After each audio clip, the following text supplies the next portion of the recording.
Here is how Zway works to keep all products and services organized. Access your administration platform by clicking on the Administration widget on your home dashboard in Zway. You will then be presented with multiple tabs that all have different applications within them.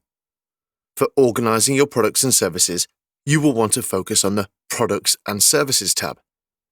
Here you will be able to organize all of the products that you have under Product Catalog, Providers, Suppliers, Units, and Product Categories.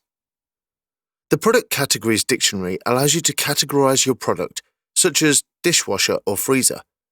This makes them a lot easier to find and locate.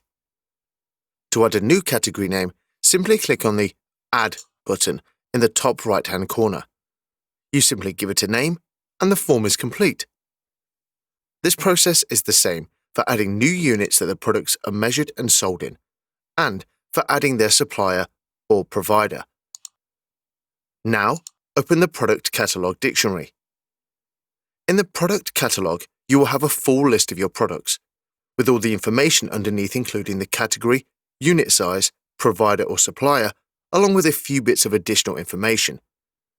When you add a new product, there are drop-down boxes for you to select the product, category, unit size, and provider that you've just created.